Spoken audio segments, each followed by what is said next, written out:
On this channel, I've really only looked at small hacks, quick little experiences that are either proofs of concept or based on a single joke. However, there are plenty of larger, what I call full hacks floating around the internet. These have to be judged with different criteria, as the main question becomes, is it worth my time? If a hack will take almost 10 hours to complete, does it keep the player invested that entire time? How does it change throughout its course? Well, about a week ago, Kaze released a new full hack, Super Mario 64 Land. After nearly 10 hours of gameplay, I finished with 85 of the at least 120 stars the hack has to offer. I'll explain why I didn't go for full completion later on. In this review, I'll be judging this hack based on story, gameplay, flow, creativity, and completion. And before I continue, as of the time I'm writing the script, its release trailer and download have been taken down by Nintendo. It's truly a shame considering how long Kaze spent working on this, and I'm lucky to have downloaded it before it got taken down. Thank you for the hack, Kaze, and I hope you can get it up again. The story of Super Mario 64 Land is really nothing special. Bowser stole the Grand Star, a star with negative energy, and you have to get it back. However, the hack also implies through its opening and end credits that this is being deliberately staged for the player's enjoyment. It's a charming detail, but it does little to help the bare-bones story. However, I'll be the first to admit that the story is almost completely useless in an SM64 hack, so let's move on to the gameplay.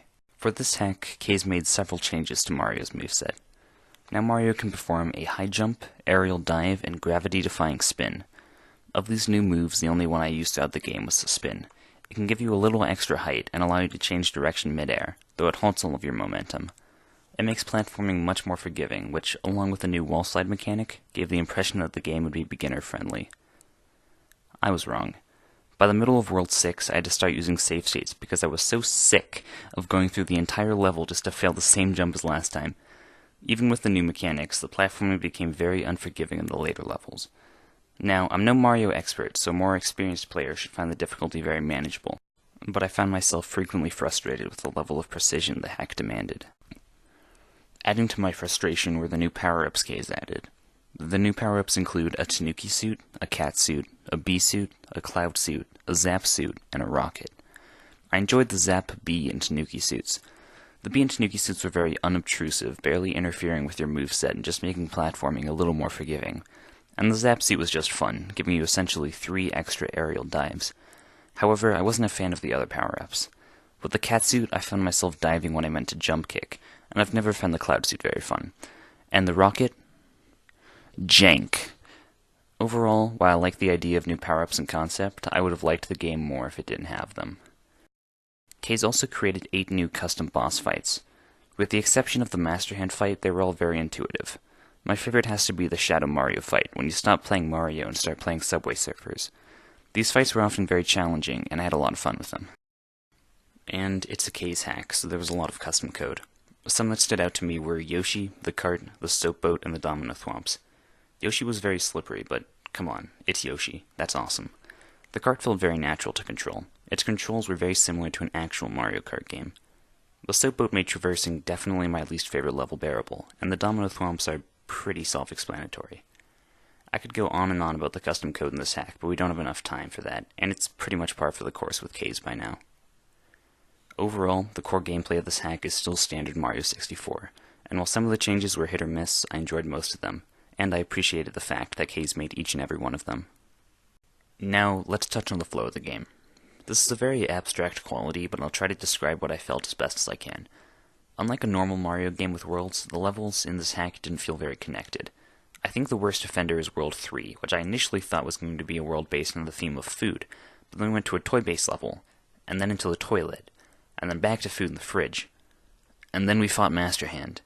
The entire world felt like a collection of levels that didn't fit anywhere else in the game and thus were all thrown together.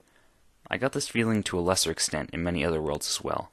The levels often felt loosely connected at best. The creativity displayed in this hack is likely its best quality. While the world themes start out kind of uninspired with generic grass and desert worlds, we soon go to the enigmatic World 3, a world based on previous Mario games, Synth World, a Cloud World, Industry World, and Space. And even if they don't flow together all that well, each individual level has a very strong sense of theme, from a colorful cityscape to a casino that's literally out of this world.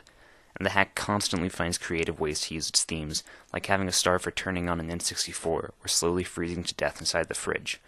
I was constantly wowed by each new level, and I always looked forward to the next world.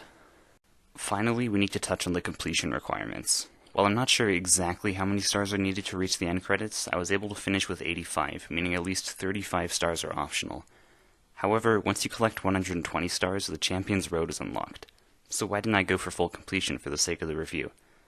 The answer is simple: the ranking system. Every time you finish a level, your score is counted up and you get a rank from S to E. You can get points for killing enemies, collecting stars, and finishing quickly. If you get an A rank or higher on each level in a world, you get an extra star.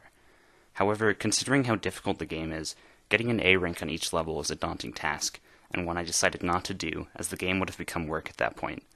While I appreciate the fact that Kaze put in endgame content, I wish it wasn't so tedious. At this point, it's time we look back at the central question I asked at the beginning of the video. Was it worth my time? The short answer is yes. While there were some parts I didn't like or found tedious, the majority of the hack was a lot of fun. Most of this comes down to the fact that Kaze is an experienced Mario level designer by now. If Kaze re-uploads the download, I strongly recommend giving this hack a try. Thanks for making it to the end of this video. This took me a really long time to make, but I think it came out pretty well. If you agree, liking and subscribing would be great and would really help the channel. Until next time, keep gaming, gamers. See you in the next video.